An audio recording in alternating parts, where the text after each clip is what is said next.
Welcome to the deep dive. Let's just jump right in. You're probably listening because, well, you're juggling studies, maybe a job, maybe family too.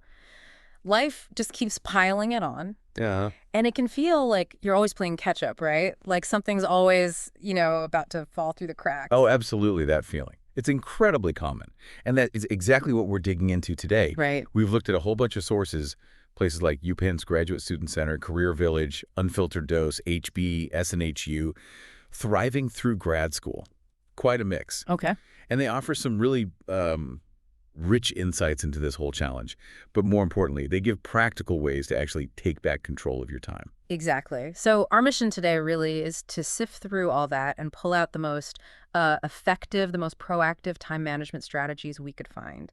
We want to help you listening right now, not just sort of manage your schedule, but really own it, cut down that stress, boost your productivity, but without feeling totally drained. Yeah, sustainable productivity. Okay, so let's dive in. What's the actual reality? What does it really look like for students trying to balance work and studies these days? Well, the numbers kind of tell the story. Unfiltered Dose and HEB, they point out that students doing this are putting in around 50 hours a week just on those two things combined. Wow, 50 hours. Yeah, think about it. That's basically like holding down two full-time jobs.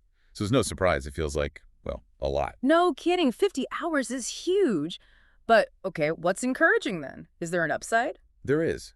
The same sources, Unfiltered Dose and HB, they also found something pretty hopeful, implementing structured time management. It can lead to a really significant drop in stress levels, like 32% lower. 32%. That's actually quite a bit. That's tangible. It really is. Why do you think having that structure makes such a difference with stress?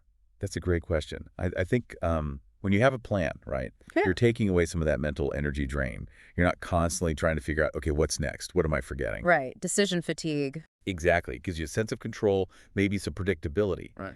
And that directly pushes back against feeling overwhelmed, feeling anxious. Makes sense. Like Sophia Young from Career Village put it really well. She said, success here really hinges on good time management, but also being organized and having a super clear idea of your priorities. So it's not just about working harder or longer? Definitely not. It's about working smarter, directing that energy where it counts. Okay, so we get the reality. We know structure helps with stress. Where do we even begin building that structure? It sounds like you need some kind of overall plan first. It does. Absolutely. That's the foundation. UPenn's Grad Student Center, they really hammer home the importance of like a weekly planning meeting. A meeting? Yeah, but just with yourself, like a regular appointment you keep.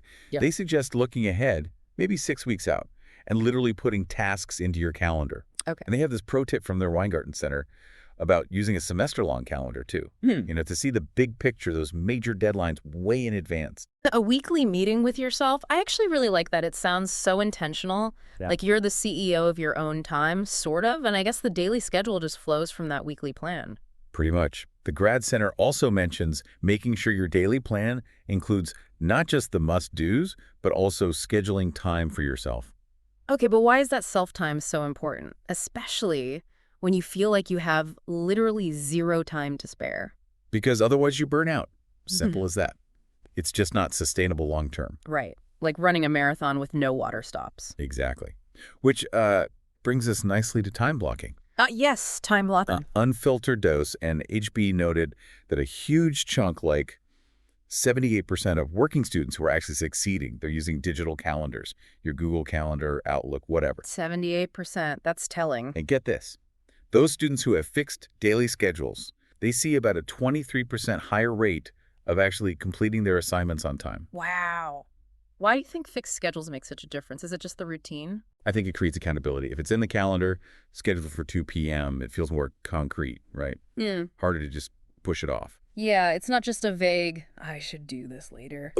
Okay, so what are some specific ways to make time blocking really work? What do the sources say? So Unfiltered Dose and HB, they pull from some NYU strategies. They mention those weekly planning sessions again, mapping out the next 6 weeks. Okay. And they also talk about consistent wake-up times. Around 6:30 a.m. was the suggestion, based on what NYU grad studies found helped them. 6:30 a.m. Okay, that's early for some. Yeah, maybe. But the idea is consistency. And they also suggest structuring your day into, like, clear blocks, maybe an academic block in the morning when your brain's fresh, Right. then your employment block for work stuff, and maybe a synthesis block later on for review or wrapping things up. That's a really clear way to divide things up, compartmentalizing. And it makes sense, matching the task type to your energy levels. Totally. And Yeah. technology obviously helps here. Yeah, I saw mentions of Microsoft Outlook tasks, those little 15-minute reminders. And To Do is Pro, using labels to keep work and school stuff separate. Exactly. Those tools can automate some of the organizing, which frees up your brain power, right? Mm-hmm. And it's not just about making the plan, but actually sticking to it. Thriving Through Grad School had some great advice here, they said. Treat your studies like a job. Oh, interesting, like a 9 to 5. Sort of. Even on days when you maybe have fewer classes or meetings, keeping that consistent schedule helps you get the work done proactively. Avoids those all-nighters. Treating studies like a job, that really shifts the mindset, doesn't it? Emphasizes commitment. Okay, so we've got a framework for our time, but, there's always so much to do. How do we decide what actually gets done first? Prioritization. Yeah, crucial step. And this is where something like the Eisenhower Matrix is super useful. Right, the urgent, important thing. Exactly. Unfiltered Dose and HB explain it well. It's basically a 4-box grid. Urgent and important. That's Right. box 1. Your immediate deadlines, crises. Yep. They suggest dedicating maybe 50% of your time here. Those looming assignments, critical work tasks. What else do you think falls in there for a working student? Prepping for a big presentation tomorrow. Definitely an urgent exam. Oh, yeah. That's stuff you have to do now. Right. Then box 2 is important, but not urgent. Okay, so the longer term stuff. Precisely. Your strategic planning, working on that big research paper, bit by bit networking, they recommend about 25% of your weekly time for this quadrant. Proactive work. Gotcha. And box 3. That's urgent, but not important. Think some emails, maybe meetings that aren't really moving your goals forward. The advice here is delegate if you can. Aim for maybe 15% of your time tops. Delegate. Yeah. I could delegate email sometimes. Oh, we all. And finally, box 4. Not urgent and not important. The time sinks, endless scrolling. Bingo. They suggest really limiting this maybe 20 minutes a day. Be intentional about it. That's such a clear framework, and it sounds like it actually works. You mentioned some stats. Yeah, pretty impressive ones. Unfiltered Dose, HB, and some Career Village research found using this, especially combined with backward planning, led to a 41% drop in time spent on low-value stuff. 41%. And get this, a 92% on-time assignment submission rate. Wow. Okay, that's compelling. It really is. And Sophia Young from Career Village echoes this. Always prioritize. Tackle the most important things first, which leads right into that backward planning idea we just mentioned. Right, which the Grad Center and Sophia also talked about, breaking big things down. Exactly. Taking that huge final paper or that massive project, breaking it into small, daily, doable steps. Yeah. How did that feel different psychologically? Oh, way less overwhelming. Instead of staring at Mount Everest, you're just looking at the first few steps of the trail, right? You can actually do that today. Builds momentum, kills procrastination. Perfectly put. Yeah. And speaking of those big, scary projects, let's dig into breaking them down even more. Microtasking. Yes. This sounds key for things like term papers or dissertations. I saw that UPenn research mentioned by Unfiltered Dose and HB breaking a paper into like 8 smaller parts led to a 64% decrease in procrastination. 64%. It's huge. Yeah. And the sources give practical tips like take that massive weekly reading list, convert it into daily chunks, Okay. or maybe create an 8-week plan for a project with specific mini goals each week.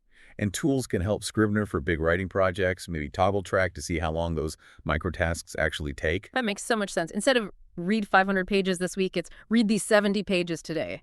Much more manageable. Totally. And it's worth noting this could be especially helpful for students navigating learning disabilities too. Right. Thriving Through Grad School also really emphasizes this for readings breaking down huge loads into daily bites. It's all about making the impossible feel possible, piece by piece. Okay, so we have a plan. Tasks are prioritized. Big projects are broken down. But staying focused in the moment, that's still a battle. Oh yeah, big time. What helps boost focus and productivity during those actual work blocks? Well, the Grad Center has a simple but really effective tip. Group similar tasks together. Batching. Right, like do all your emails at once, make all your calls, write for a solid block. It stops your brain from having to switch gears constantly, helps you get into that flow state. Yeah, that context switching really kills productivity. What else? Then there's the Pomodoro technique, but maybe a modified version. Unfiltered dose and HB call it Pomodoro 2.0 sometimes. Okay, how's it different? Instead of the classic 25 minutes work, 5 minutes break, it might be longer work sprints, like 45 minutes focused work, then a 15-minute break, or maybe 30-30. Why the longer work blocks? Probably lets you get deeper into complex tasks, right? Hit a better stride before the break pulls you out. But the key is still that dedicated focus followed by a real break. Right. And there are apps for this too, aren't there? Loads. Forest was mentioned, the one where you grow a tree if you stay off your phone. Freedom for blocking websites. Notion is kind of an all-in-one digital workspace. Useful tools. And I saw something about Excel for time tracking. Yeah, Unfiltered Dose and HB mentioned using pivot tables, CMOS formulas. Basically, getting nerdy with your own data to see where your time actually goes. The time audit can be revealing, maybe a bit scary.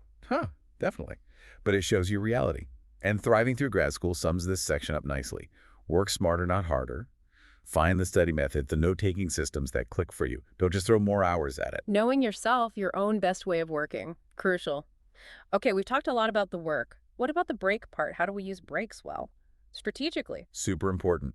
The Grad Center says take breaks that actually rest your brain and eyes. So probably not switching from staring at your textbook to staring at your phone. Good point. And the research Unfiltered Dose and HB highlighted is pretty cool. A 17-minute walk in nature can boost information retention by 29%. Wow, just 17 minutes? Yep, and 8 minutes of guided meditation could lower cortisol, that stress hormone, by 33%. Again, short bursts with big impact. Why do you think those kinds of breaks work so well? Nature and meditation. Well, the nature walk gives you that mental reset, gets you moving a bit. The meditation calms the nervous system right down. Both lets you come back feeling, genuinely refreshed, not just distracted. Powerful stuff. Definitely. And the sources also suggest finding ways to optimize those little bits of downtime you have. Like the commute. Exactly. Unfiltered Dose and HB mentioned using language apps then, or listening to lecture summaries, timing your snacks for energy, using flashcard apps like Anki for quick reviews. Right. And Sophia Young from Career Village said, use your commute or lunch break for notes review. Thriving Through Grad School also mentioned doing readings during lunch. It's about being intentional with those little pockets of time that usually just evaporate. Makes sense. Okay, but the biggest enemy of focus and productivity, distractions, has to be. Well, for sure. Internal and external. How do we fight back? Well, the Grad Center and Sophia Young both stress minimizing them. Turn off notifications, close irrelevant tabs, put the phone away, and definitely avoid multitasking. It just fragments your attention. Easier said than done sometimes. Tell me about it. But environment helps. The Grad Center suggests finding places that work for you. Maybe a quiet library corner, maybe the buzz of a coffee shop, maybe the Grad Center itself. Yeah, changing scenery can really shift your focus. What about other people? Can they help? Yes. Both the Grad Center and Kevin P. Huss from Career Village mentioned joining study groups or accountability groups. How does that help with distractions specifically? It creates, positive peer pressure, shared goals. Knowing others are counting on you or just working alongside you can keep you on track. Social accountability. Exactly. And communication is key, too. Sophia Young and Jayaprakash Muthakrishnan from Career Village advise being open with employers and professors about your workload. Don't suffer in silence. Right. And Thriving Through Grad School emphasizes setting clear boundaries around your study time. Let people know when you need to focus. Good communication seems vital for managing expectations and maybe getting some needed flexibility. Okay, we've covered a ton of strategies for time, tasks, focus, but what about the foundation, ourselves, our well-being? Crucial. Absolutely crucial. Unfiltered Dose, HB, Thriving Through Grad School. They all basically say the best time management system in the world is useless if you're running on fumes. Right. If you're exhausted or burned out. Exactly. Unfiltered Dose and HB even cite research from Wayforth about optimizing sleep, aiming for about 7.5 hours, aligned with those 90-minute sleep cycles. Why the focus on the cycles? The idea is that completing full cycles means you wake up feeling more rested, less groggy than if your alarm jolts you out mid-cycle. Better quality sleep. Interesting. Okay, so sleep is number one. What other wellness strategies support all this? Well, regular movement, scheduled workouts, sure, but even just desk exercises during breaks. Eating well brain food. Prioritizing mental health, whether that's therapy or just connecting with friends. Staying hydrated. Seems basic, but easily forgotten when busy. Totally. And having a screen-free wind-down routine before bed. Yeah. Unfiltered Dose and HB talk about the tired tax. The tire tax. Yeah, the idea that being exhausted just tanks your productivity. You get less done, make more mistakes, cost you time in the end. Thriving through grad school ads. Actually plan fun stuff. Schedule relaxation. Don't just let it happen if there's leftover time. Right. And Rebecca G. from Career Village echoes that. Make room for hobbies, for things you enjoy outside of work and study. It's a really strong reminder. Self-care isn't selfish, it's strategic. It fuels everything else. Couldn't agree more. And sometimes, even with the best plans in self-care, we still struggle. We might need help. What's the advice there? Yeah, reaching out is key. Several sources stress building that support network. The Grad Center mentions study groups again for support. SNHU suggests talking to family and friends, get some encouragement, some accountability. Don't go it alone. Definitely not. And Career Village advisors like Sophia Young and Jayaprakash Muthukrishnan plus SNHU really push for open communication with employers and professors if you're hitting a wall or need some flexibility. Be proactive about asking for help. Yes. Unfiltered Dose and HB even mentioned asking for extensions before you're drowning, if you see it coming, and maybe delegating tasks if that's an option. SNHU also advises building a good relationship with your academic advisor. They're there to help. So, advocate for yourself. Build your support system. Got it. Okay, as we kind of pull this all together, what are the big overarching themes, the core principles that keep coming up? SNHU had a nice summary. They're 5 Ps. Plan ahead. Goals. Deadlines. Prioritize. Urgent, important.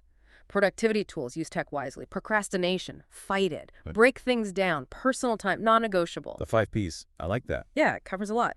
And Jayaprakash Muthukrishnan from Career Village added a crucial point. This isn't a one-and-done thing. It's ongoing. Consistency is key. And you need to regularly review your system. What's working, what's not. Adjust. So it's less about finding the one perfect system and more about building habits, being flexible, checking in with yourself, and making sure you're okay. Exactly. You're developing skills for life here, not just surviving this semester or this job. Right. It's a marathon, not a sprint. Precisely.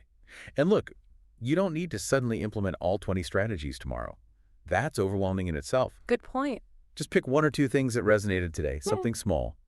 Try it out consistently for a week, see how it feels, then maybe add another. Small steps. That feels much more achievable. Yeah. Okay, so a final thought for everyone listening. Yeah. As you go into your week, just think about this. What if you consistently applied just one of these proactive strategies? How could that start to compound? What difference could it make to your stress, your productivity, your well-being in, say, a few minutes or a few months? What's the one small change you'll try first? A good question to leave people with. That's your food for thought from this deep dive. Yeah. Thanks so much for joining us.